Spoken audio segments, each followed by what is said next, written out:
Usual, too late na hero ka, Mr. President. Matagal na yan dapat na tinanggal mo. Dapat unaw pa lang na sigwado ng Pangulo mo, tinanggal na yan. Puro ka delayed reaction or no reaction.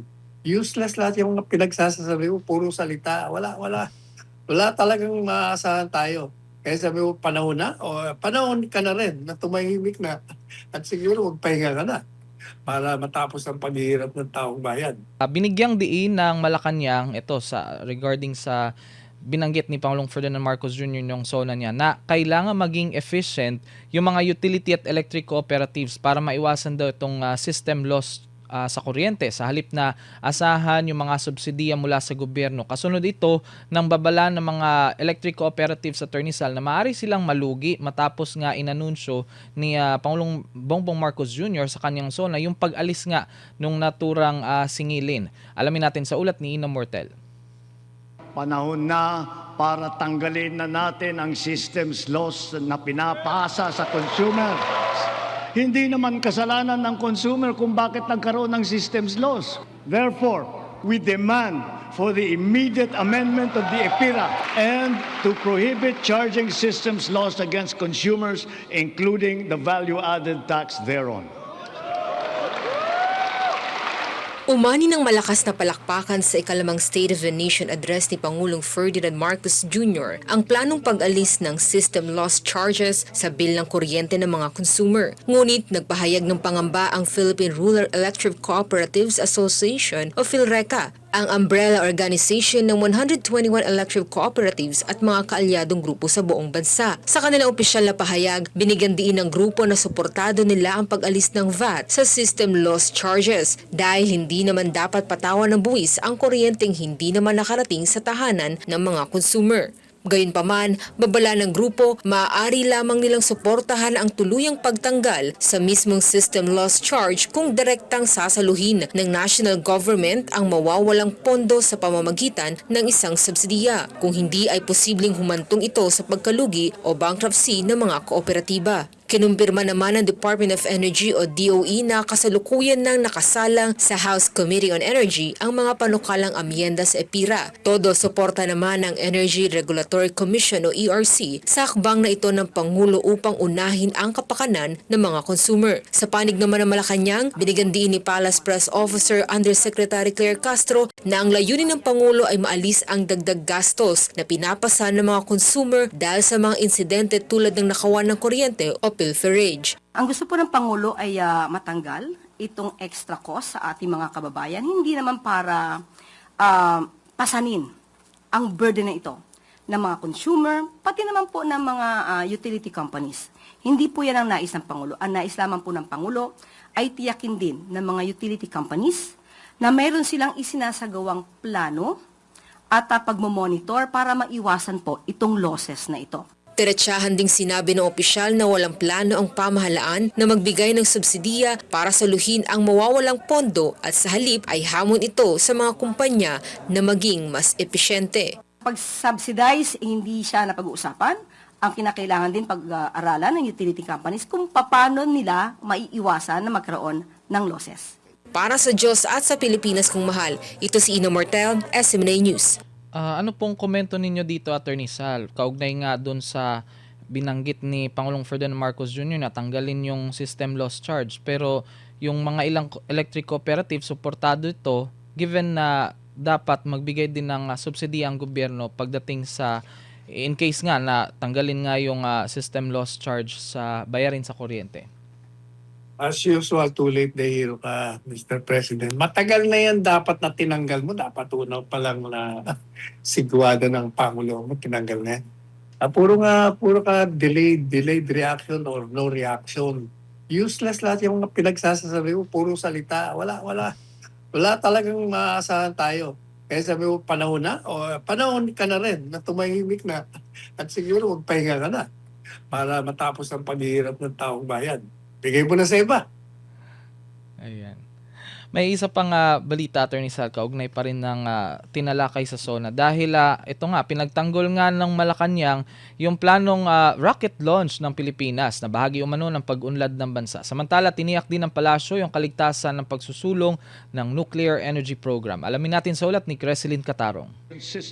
Umani ng pagdududa at batikos mula sa ilang sektor at individual ang planong paglulunsad ng rocket ng Pilipinas na inihayag ni Pangulong Ferdinand Marcos Jr. sa kanyang ikalimang State of the Nation address noong Hulyo 27. Para kay Senador Robin Padilla, dapat unahin muna ng administrasyon ang pagsasaayos sa sistema ng transportasyon at supply ng kuryente bago isulong ang planong rocket launch test sa Pilipinas.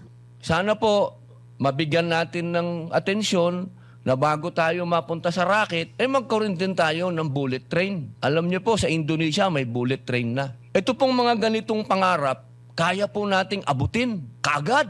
Ito po yung gusto natin na maibigay sa mga katulad po namin na nasa malayong probinsya. Binanggit niya ito sa kanyang kontrasona sa Senado nitong Martes, Hulyo 28. May tugon naman ang Malacanang sa usaping ito. Sa palace briefing nitong Miyerkules, sinabi ni Presidential Communications Undersecretary Claire Castro na sa halip na maging hadlang, dapat suportahan ang mga hakbang ng Pangulo na naglalayong isulong ang pag-unlad ng bansa. Ayon kay Castro, ang mga tumututol sa plano ay hindi dapat maging balakid sa mga layunin ng administrasyon para sa kapakanan ng taong bayan.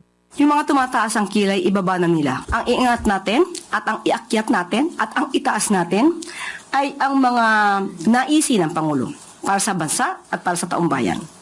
Huwag na silang magsilbi na balakid sa mga ninanais ng Pangulo sa pag-asenso ng ating bansa. Nang tanungin hinggil sa mga komento sa social media na nagsasabing mas dapat unahin ng pamahalaan ang mga suliranin tulad ng kagutuman, kakulangan ng mga silid-aralan at mga isyu sa sektor ng kalusugan, sinabi ni Castro na patuloy namang tinutugunan ng administrasyon ang mga ito. Binigyang diin niya na hindi pa natatapos ang tungkulin ng Pangulo at nagpapatuloy ang pagpapatupad ng iba't ibang programa para sa pag-unlad ng bansa. Sa usapin naman ng magiging pakinabang ng planong rocket launch, sinabi ni Castro na bahagi ito ng mas malawak na layunin ng pamahalaan na isulong ang pag-unlad ng Pilipinas. Ito po ay isang parte ng pag-asenso ng bansa. Common sense. Samantala, tiniyak ng Malacanang na hindi isusulong ng pamahalaan ang paggamit ng nuclear energy kung malalagay sa panganib ang kaligtasan ng publiko. Kasunod ito ng mga pangamba ng ilang sektor hinggil sa mga posibleng panganib at mataas na gastos ng naturang teknolohiya. Inilahad ni Undersecretary Castro na isa na rin sa mga natalakay ni Pangulong Marcos Jr. sa kanyang bilateral meeting kay Russian President Vladimir Putin ang usapin ng nuclear energy, kabilang ang kahalagahan ng pagpapaliwanag sa publiko tungkol sa kaligtasan nito. Ayon kay Castro, sisiguraduhin ng pamahalaan na magiging kumpleto ang mga pag-aaral bago ipatupad ang anumang nuclear energy project at magiging bukas sa publiko ang mga pulisiyang ipatutupad kaugnay nito. Ipinaliwanag din niya na ang Department of Energy sa pamamagitan ng Nuclear Energy Program Interagency Committee ay nagpapatupad ng whole of government approach sa pagbuo ng nuclear energy program. Aniya, kinakailangang sumunod ang programa sa mga pamantayan sa safety, security at safeguards na itinakda ng International Atomic Energy Agency.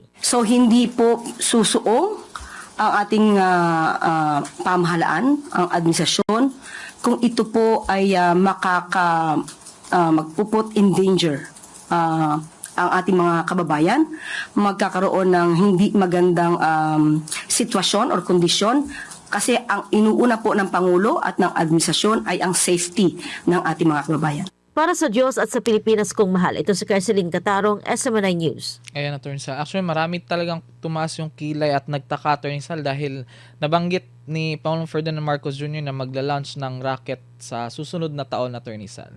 Ano pong komento ninyo dyan? Wala, hindi ko maintindihan. Binibigyan niyo pa ng plataforma yan. Puro naman kabalbala ng mga pinagsasabi niyan. Hindi mo nagtataas ng kilay. Ibaba. Kayo dapat siguro ibaba. Bumaba na kayo sa pwesto siguro. Baka yan ang dapat na gawin niyo. Puro kalakuhan lang ito. Wala, useless makipag-usap dito sa mga taong ganito. Yan. Sinasayang lang natin ang oras natin sa kanila.